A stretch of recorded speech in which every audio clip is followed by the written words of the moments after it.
What are the main challenges for HR in the modern economic climate? Well, I think there are four. I think the first of these is really about how broad we look at organisation.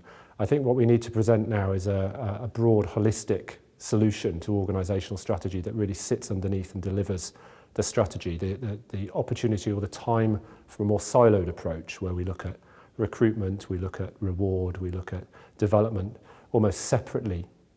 It's gone. We need to present these integrated horizontal solutions. That would be the first of the four challenges. The second challenge that we see from the research and our experience that's challenging HR in these modern times is, I think, the need to balance short and long-term thinking, but actually to look at the business efficiency angle.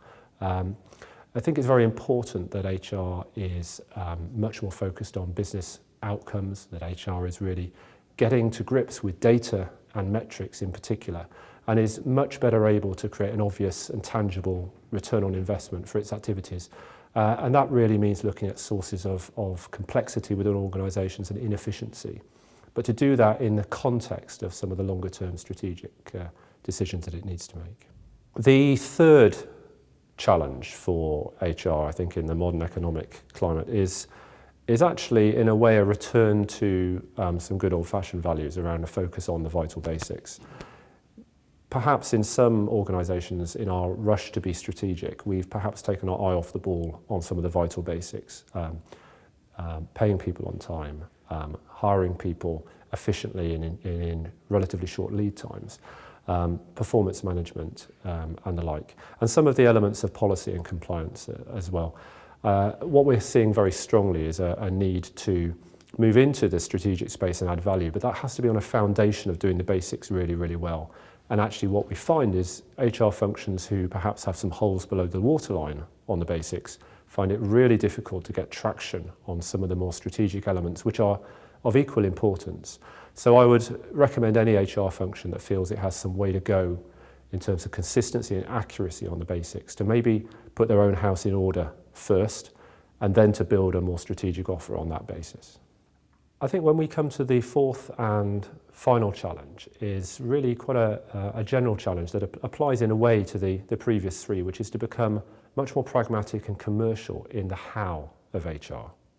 By pragmatic, I mean looking for the best return for the lowest complexity. I think we need to look at some of our processes and understand the degree to which they might be over-designed for the outcome they're trying to drive or the risk that they're trying to manage. I think we need to be more pragmatic in implementation and design of processes, whether that's balancing the needs of central and local, or whether it's deciding to pilot things in a particular geography, for example, or a particular division or business unit, instead of trying to do everything at once. And whether it means actually bronze plating our processes rather than gold plating our processes. I think we like nice, neat numbers. We like nice, polished processes. I just don't think we have the resources to continue with that approach on everything that we do now. And I think the commerciality element of it is less about finance for non-finance managers and much more about simply understanding how our business works. How does it make money? How does it create value?